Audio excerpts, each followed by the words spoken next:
ये बोलूंगा अगर आपके पास फीस की प्रॉब्लम है और आपकी स्कोरिंग अच्छी है तो आप ये कॉलेज और ये स्टेट ऑप्ट कर सकते हैं। हाँ, दूर जाने के लिए थोड़ा सा आपको अपने लाइफ के साथ। Hello everyone, this is Nikhil, I am from career services. तो आज के इस वीडियो में हम लोग बात करने वाले हैं AA CCC जो ऑल इंडिया काउंसलिंग चल रही है आयुष कोर्सेज को लेके। राउंड 1 हो चुका है और राउंड 2 के रजिस्ट्रेशन फिर से ओपन हो चुके हैं। इस पे हम एक वीडियो बना चुके थे, आई थिंक वो आप सभी ने देख रखी होगी। एक तरह की ये रिमाइंडर वीडियो है उन स्टूडेंट्स के लिए जिनकी स्कोरिंग 530 से कम है या कुछ सिलेक्टेड स्टेट से अगर वो बिलोंग करते हैं। तो ये मैंने कुछ स्टेट लिख रखे हैं, अगर आप इनमें से किसी भी स्टेट से अगर आप बिलोंग करते हैं तो आपको अलॉटमेंट अपनी स्टेट काउंसलिंग में राउंड 1 अगर हो चुका है तो नहीं मिली होगी। तो ये वीडियो उन स्टूडेंट्स के लिए है जो इस कैटेगरी में आते हैं इंडिविजुअल, और या एक कुछ कॉमन, एक काफी सारे कॉमन एनालिसिस किया हुआ है वो आपके साथ में शेयर करने वाला हूं आज की इस वीडियो में। सबसे पहली चीज यार, जिसका भी 530 से कम है, इट्स मीन कि अब कितना कम कि मैं बोलूंगा 500 से 530 के अगर बीच में अगर आपका नीट स्कोरिंग लाई करता है, तो अगर इसके अबव है तो कहीं ना कहीं आपको अपने स्टेट कोटे के थ्रू राउंड 1 में या इन फ्यूचर आपको अलॉटमेंट आ जाएगी मॉपअप वगैरह तक। अगर आप ऑल इंडिया कोटे में अभी तक अपीयर नहीं हुए हो, अगर आप पार्टिसिपेट नहीं कर रहे हो, तो कहीं आपके साथ ऐसा तो नहीं हो रहा कि आपको अलॉटमेंट ना मिले। तो आप इस काउंसलिंग में जरूर अपीयर होना, जरूर पार्टिसिपेट करना। रजिस्ट्रेशन पोर्टल फिर से ओपन हो चुका है, ऑफिशियल वेबसाइट है AACCC.gov.in, ठीक है। तो इस वेबसाइट पे जाकर रजिस्टर कर लो। अब यार यहाँ के दो लूपहोल है, मैं क्यों बोल रहा हूं, क्योंकि अभी तक के जो इस बीच की ऑडियंस थी वो कहीं ना कहीं उत्तराखंड में सेल्फ फाइनेंस सीट के लिए ट्राई कर रहे थे, उत्तराखंड आयुर्वेदिक यूनिवर्सिटी के मेन कैंपस। और बहुत सारे स्टूडेंट्स ऐसे भी होंगे जो इस स्कोरिंग के बीच में होंगे जो पतंजलि की चॉइस रखते हैं। तो मैं बोलूंगा देखो यार, एक रिक्वेस्ट है, तो जिसकी भी स्कोरिंग इस बीच में है तो पतंजलि लेने से बेटर है या श्री धन्वंतरी चंडीगढ़ लेने से बेटर है कि आप ऑल इंडिया कोटे के थ्रू आप पार्टिसिपेट करो, और आपको जो भी गवर्नमेंट या गवर्नमेंट एडेड कॉलेज आपको जो मिलता है वो आपके लिए ज्यादा बेनिफिशियल रहेगा, वो आपके इन फ्यूचर आपके लिए ज्यादा बेटर भी रहेगा। तो प्राइवेट कॉलेज का मतलब आपकी एक ज्यादा इन्वेस्टमेंट हो जाती है, तो आप कोशिश करो कि यूजी में आपके फादर मदर का पैसा यहाँ पे कम इन्वेस्ट हो, कम पैसा लगे, आप पीजी अच्छे से करो तो आपके लिए ज्यादा बढ़िया होगा। तो ये चीज क्लियर हो गई। जो भी लोग उत्तराखंड आयुष AAU जो उत्तराखंड आयुर्वेदिक यूनिवर्सिटी के अगर आप सेल्फ फाइनेंस सीट के लिए ट्राई कर रहे थे, तो अगर आप उत्तर प्रदेश से बिलोंग करते हो, हरियाणा से करते हो, राजस्थान से करते हो, बिहार से करते हो, दिल्ली से करते हो, है ना, तो ये वो स्टेट है जहां पर थोड़ी सी प्रॉब्लम रहती है। दिल्ली में तो देखो प्राइवेट कॉलेज का भी एक बड़ा दिक्कत रहता है। तो अगर प्राइवेट कॉलेज को लेकर प्रॉब्लम आ रही है, कौन सा कॉलेज लेना चाहिए कौन सा नहीं लेना चाहिए, तो कमेंट करके बताओ। उसके बाद में बिहार में तो भाई कॉलेज ही कम है आयुर्वेदा के, और गवर्नमेंट प्राइवेट दोनों कॉलेज कम है, तो यहाँ के स्टूडेंट्स की भी कट ऑफ की एक समस्या रहती है। उनको क्या करना चाहिए, जो लोग गवर्नमेंट कॉलेज को लेकर प्लान कर रहे हैं उनको इस वाली काउंसलिंग में पार्टिसिपेट करना चाहिए। अब यूपी के अगर कट ऑफ देखोगे 548, अब 548 अब बहुत ज्यादा कट ऑफ आएगी डाउन तो 530, लेकिन अगर जो बीच का है वो तो निकल जाएगा मॉपअप वगैरह तक।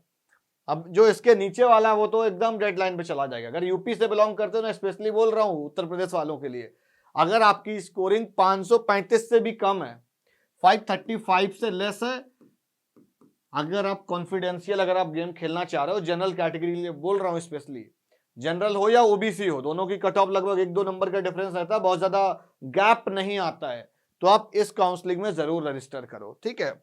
उसके बाद में आपका हरियाणा का भी कट ऑफ का सेम सिनेरियो, मैं इस पर भी वीडियो बना चुका हूं, और आपका राजस्थान का भी सेम है। अब हम आ जाते हैं कि राउंड 1 की जो कट ऑफ रही थी वो एक्चुअल कट ऑफ क्या थी, लास्ट सीट अलॉटिंग क्या रहा था राउंड 1 में, और राउंड 2 में कितना फ्लक्चुएट करेगा। भाई हमारे एक्सपीरियंस के हिसाब से हमने सेकेंड लास्ट ईयर भी काउंसलिंग की थी AACCC की, लास्ट ईयर भी की थी और इस बार भी कर रहा हूँ। तो मैंने क्या एक्सपीरियंस किया, और इस बार तो EWS और OBC वाली रिजर्वेशन के हिसाब से क्या क्या फ्लक्चुएट होगा वो बताओ मेरे को। तो देखो यार, सबसे पहली चीज तो 57,982 पे जनरल की लास्ट सीट अलॉटिंग थी, EWS पे 61,363 थी, और OBC में 60,759 तक थी, और SC में 1,70,583 तक गई थी। ये एक्चुअल डेटा है और ये एक एक्सपेक्टेड डेटा है, क्योंकि अभी राउंड 2 तो हुआ नहीं है। हाँ, लेकिन ये जरूर बोलूंगा जब राउंड 2 का रिजल्ट आएगा तो एक उस पर भी वीडियो बनाऊंगा और ये एक्सपेक्टेड वाली वीडियो भी दिखाऊंगा, 99% श्योरिटी के साथ मैं कह सकता हूं कि कट ऑफ इतना ही कुछ फ्लक्चुएट करेगा, इससे ज्यादा ऊपर नीचे नहीं होता है कभी। तो जनरल वाले के लिए मैं बोलूंगा 65 से 67,000 तक एकदम सेफ है, कोई दिक्कत वाली बात नहीं है। अगर देखो 70,000 भी है तो जरूर ट्राई करना, बोलना नहीं। 70 से 72 के लिए तो कोई दिक्कत नहीं है, यहां तक तो एकदम वैसे भी मिल रहा होगा। अब अगर उसके बाद भी अगर बात करें, अगर आपका 75,000 तक है ईडब्ल्यूएस में, तो आप जरूर ट्राई करें, बिल्कुल मिस मत करें। रीजन मैं आपको बताऊं क्या है, इतना श्योरिटी और कॉन्फिडेंस कहां से लाते हैं वो चीज आपके साथ शेयर कर देता हूं। देखो हर एक स्टेट में कहीं ना कहीं राउंड 1 हो चुका है, हमारा ऑल इंडिया कोटे का भी राउंड 1 हो गया है। ये स्टेट कोटा की काउंसलिंग हो गई और ये ऑल इंडिया कोटे की काउंसलिंग हो गई, क्लियर। अब जो ऑल इंडिया कोटा जो चल रहा है ना, जैसे ही ये खत्म होगा, अगर यूपी का देखोगे ये राउंड 2 निकल जाएगा, है ना। और इधर यूपी का रजिस्ट्रेशन स्टार्ट होगा स्टेट कोटे का, तो कहीं ना कहीं कुछ स्टूडेंट इधर एडजस्ट हो गए हैं, कुछ इधर एडजस्ट हो गए होंगे, कुछ कॉमन भी होंगे। जो आपको कट ऑफ दिखाया गया है वो अलॉटेड कैंडिडेट का डिटेल है, अब एडमिटेड उसमें कितने हुए वो डेटा एक अलग है। कुछ कैंसिल भी होंगे, है ना, जब स्टेट कोटे में और ऑल इंडिया कोटे में क्लास हो रहे होंगे, तो इसी वजह से कुछ कैंसिलेशन आएगा, देन राउंड 2 होगा, फिर जो रिमेनिंग सीट है वो फिल होंगी। हाँ, इसमें एक चीज अभी तक मिसिंग है, अगर थोड़ा सा हम और सिक्योरिटी के साथ बता देते, अगर वैकेंट सीट डिस्प्ले हो जाता ऑल इंडिया कोटे के कितने कॉलेजेस में कितनी कितनी सीट्स खाली, अगर वो वाला डेटा आ जाए तो फिर पूरा डेटा एक्यूरेट निकाला जा सकता है।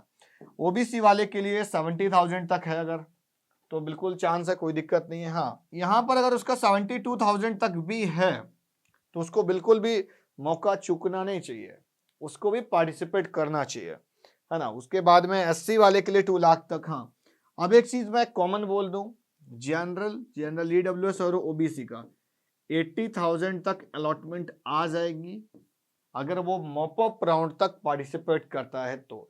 अभी देखो जैसे जैसे 60 के आसपास टच कर गई है, 10,000 रैंक का गैप आ जाएगा राउंड 2 में और नेक्स्ट 10,000 का गैप आ जाएगा मॉपअप राउंड में। तो इतना लेकर चलो कि मॉपअप राउंड तक इसकी आराम से अच्छी खासी अलॉटमेंट आ जाएगी, ठीक है। उसके बाद में एक्स्ट्रा वैकेंसी जब होगा तो एक्स्ट्रा वैकेंसी में भी उसको थोड़ा बहुत कुछ एडजस्ट हो जाएंगे इधर उधर, ठीक है। अब हम बात करेंगे, ये वो कॉलेज हैं जो लास्ट सीट अलॉटिंग थी, वो ये मैंने स्टेट के नेम मेंशन किए, कॉलेज नहीं लिखे मैंने इंडिविजुअल। अब महाराष्ट्र हो गया, तमिलनाडु हो गया, केरल हो गया, उड़ीसा हो गया, कर्नाटक हो गया, ये 5 स्टेट वो हैं जो एकदम लास्ट सीट अलॉटिंग पे रहे थे। तो वीडियो आज की यहीं तक, आई थिंक ये आपको कॉन्सेप्ट सारा समझ में आ गया होगा कि कितनी रैंक पे किस किस स्टेट पे अगर आपको अलॉटमेंट मिल रही है तो आपको जाना चाहिए। सिंपली ये बोलूंगा, अगर आपके पास फीस की प्रॉब्लम है और आपकी स्कोरिंग अच्छी है तो आप ये कॉलेज और ये स्टेट ऑप्ट कर सकते हैं। हाँ, दूर जाने के लिए थोड़ा सा आपको अपने लाइफ के साथ कंप्रोमाइज करना पड़ेगा, आपको मतलब एक डिस्टेंस वाला गैप आ जाता है, बिकॉज एक बड़ा माइंडसेट होता है कि हम अपने पेरेंट्स हैं तो एक रहता है कि हमारे स्टूडेंट पास में रहे, मतलब बच्चा पास में रहे, और स्टूडेंट भी थोड़ा सा दूर जाने में अनकंफर्टेबल सा रहता है। और बहुत बार ऐसा होता है कि रिलेटिव वगैरह रहता है तो हम लोग मूव ऑन कर जाते हैं। अगर आपका भी कोई रिलेटिव रहता है इन सब स्टेट में तो बिल्कुल मूव ऑन कर जाना, वैसे कोई दिक्कत नहीं आती है। मैं बोलूंगा अगर मिल रही है अलॉटमेंट तो बिल्कुल जाना चाहिए, इन कंपेरिजन टू प्राइवेट लेने से तो बेटर ही है, यहाँ पर चले जाओ। वीडियो आज की यहीं तक, और इसी तरीके से वीडियो अपडेट्स पाने के लिए चैनल को सब्सक्राइब करो। कुछ भी अगर डाउट क्वेरीज हैं, आप AA-CCC में पार्टिसिपेट करना चाहिए कि नहीं करना चाहिए, और स्टेट कोटे में अगर कुछ क्लासेस आ रहे हैं, आप सही से अपनी काउंसलिंग नहीं कर पा रहे हो, अगर आप पेरेंट्स देख रहे हैं इस वीडियो को, अगर वो सेल्फ काउंसलिंग कर रहे हैं, अगर आपको भी कोई गाइडेंस चाहिए तो आप हमारी टीम से कंसल्ट कर सकते हैं। Bye bye.